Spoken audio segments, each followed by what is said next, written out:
Hello and welcome to the extra drama bonus episode of Sweet Valley Diaries. Was that dramatic enough? Yeah.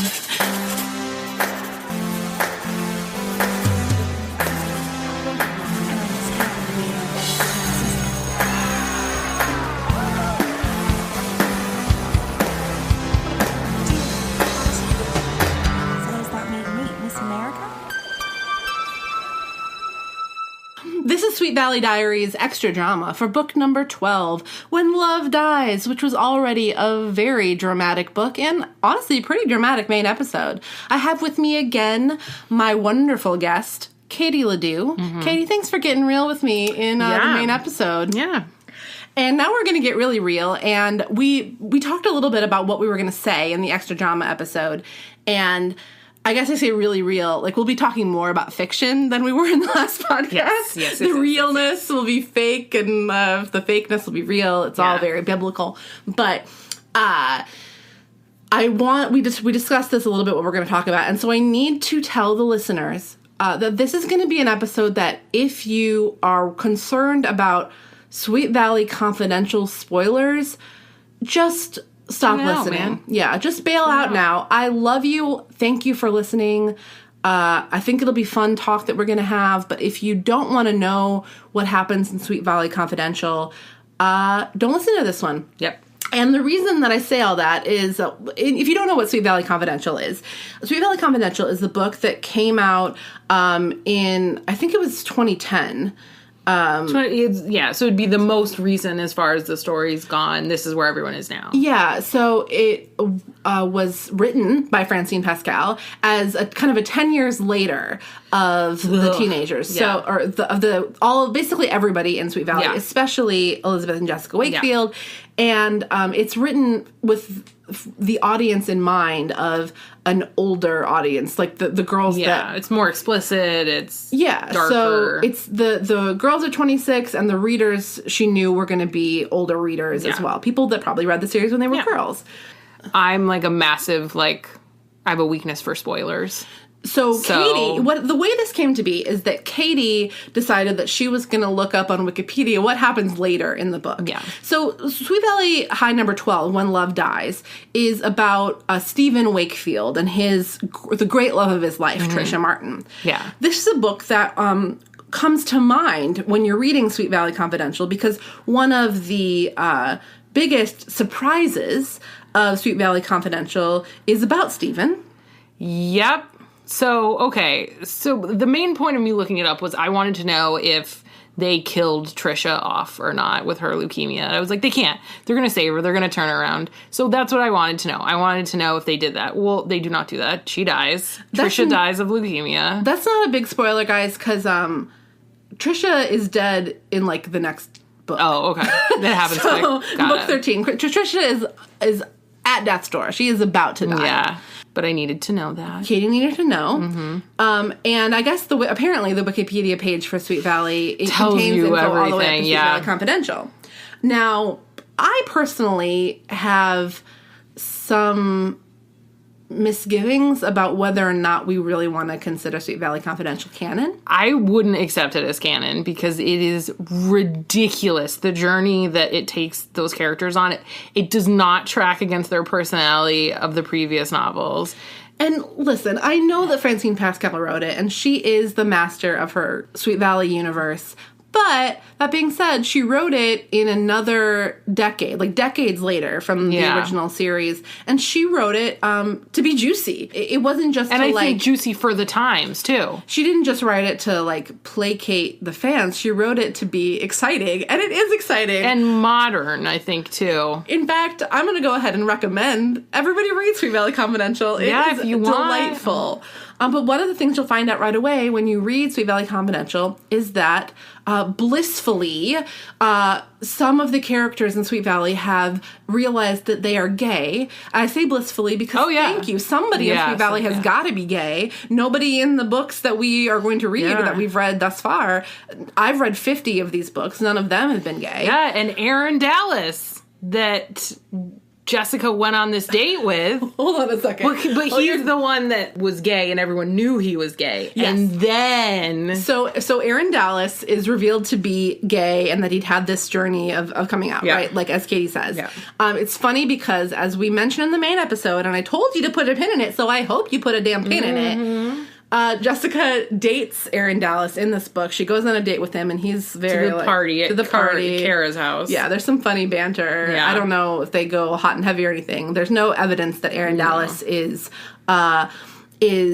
going to is super testosterone or invested in her. Yeah. There's a book later on in the series where Aaron Dallas gets into fights with some guys, and I actually think that kind of tracks a little bit. Aaron Dallas doesn't seem like just kind of anger underneath the surface. But so did the Wikipedia page tell you who Aaron Dallas's boyfriend is? Aaron Dallas ends up with Stephen Wakefield because after Stephen Wakefield is obviously with Trisha until Trisha dies, and then marries Kara. This gossip he has no interest in the book. But what you don't know, Katie, is that Stephen and Kara become an item only a few books from now. Ugh. And so after Trisha dies, I'm going to go ahead and say that this is also a spoiler alert for the whole series. So the SVC ones are big, but the series ones in general are also significant. That after Trisha dies, Stephen is it's a real serious thing, and Kara matures a little bit. The Kara that Stephen starts dating is a little bit different than the Kara of the earlier books. That's good. That tracks then. Yeah. So, otherwise, it's But reading When Love Dies, knowing as I now know that Stephen and Kara date for a long time, and according to Sweet Valley Confidential, eventually get married. Knowing as I now know that that Stephen and Kara date for a long time, it was super weird to read in When Love Dies that Kara is just so wrong for Stephen, and Elizabeth is so sure that Kara is so wrong for Stephen. It's she's about to be a lot more right for him, apparently. So. Yeah.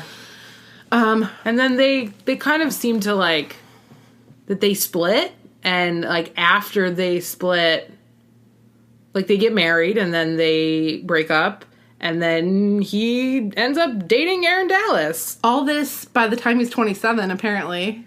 Because it's only 10 years later. I would like to state that I think that I would put my money on that Stephen is bisexual, because there is no way that Stephen did not love Trisha. Well, that's the thing, is that it's not as if... far be it from me to say that somehow a teenage man...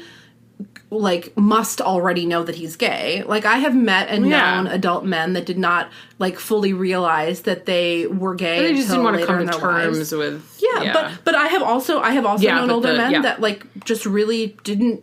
It didn't realize, it wasn't never, on their radar as a possibility, because they never went there or whatever, to hear them describe it. Or they just never met somebody they were attracted to. Yeah, you and I are both, cis, straight, white women, so that's where we're coming from, acknowledging that. It is definitely a little bit of a red flag to the whole situation. Just doesn't track at all. The depth of Stephen's love for Trisha, romantic love. He fantasizes about, they both have these memories of the times that they were just kissing and kissing. They were getting hot and heavy by the lake. It wasn't just him wanting to protect her only, which is also a pretty heteronormative male way to be. But also he definitely has a physical attraction to her beauty, to her wanting to just kiss her and be with her, just her hot fragile bod. But that being said, this all clicked for me in a moment of this book where Kara Walker is talking to Jessica about Stephen and how excited she is about the prospect of dating Stephen. Mm-hmm. And Kara says, "Wow, I can hardly believe it. Finally, imagine me going to all those neat college parties with your fabulous brother." Jessica made a face. Yeah. "Somehow I can't picture Stephen as fabulous. Sweet and lovable, yes. Fabulous? No." So Jessica can't picture Stephen as fabulous. Kara can picture him as fabulous. And now all of us can picture Stephen as fabulous. Did you have anything else in your notes that you wanted to talk about? Well, I mean, we talked about my facts. I looked up about chloroform, and, like, the guy that basically discovered it decided to try it out at a dinner party and just, like, chloroformed 2 of the guests at his dinner party just to show how it worked. Oh, just fun. like a fun thing to do. Sometimes. Do you have a date there? You know when this was? Well, the date that I do have is that in 1848, a scientist invented a way to actually use it properly and in like a proper medical dosage, and invented an inhaler for it to go in, and that was in 1847. And his name was actually Jon Snow. So, Game of Thrones. Was he a member of the Black Watch? Yeah. No. Yeah. Night's Watch. I can I can do Game of Thrones references. I read the book. For days. I read the books. That is, I don't know that I could do that. I only read 2 of them. That's why they just I don't seemed retain. Like, a lot intense. There's a big wall. Night Walkers. There is. That's true. That's true. Winter is coming. White Walkers, man. Yeah.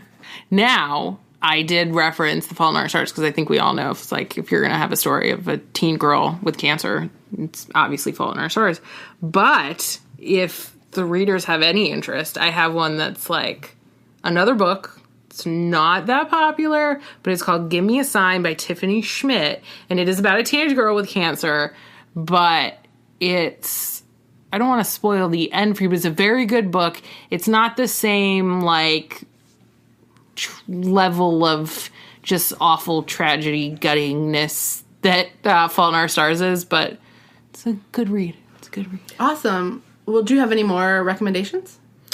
That was the one I wrote down because it pertained to the story, but my other recommendations would be, like, if you like teen stuff, always just pick up, Dawson's Creek, The OC.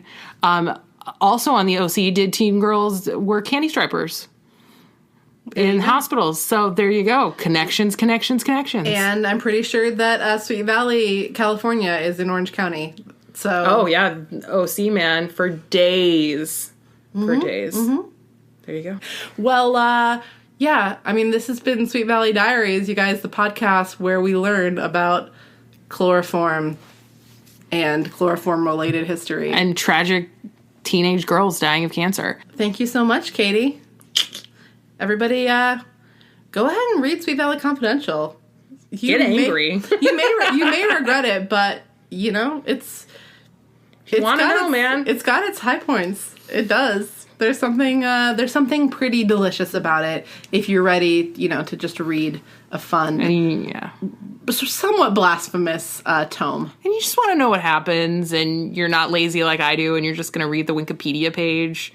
I'm the same person that ran into Target the day that Deathly Hallows came out. The Harry Potter one?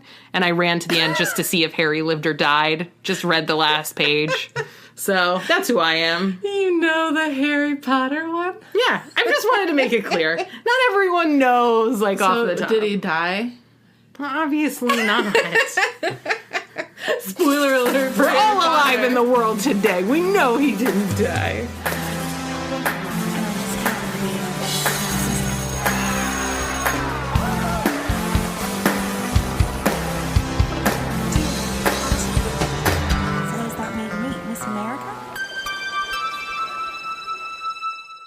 I was shocked to learn that Todd and Liz don't end up together, which made me so angry. I don't even want to talk about that on the podcast.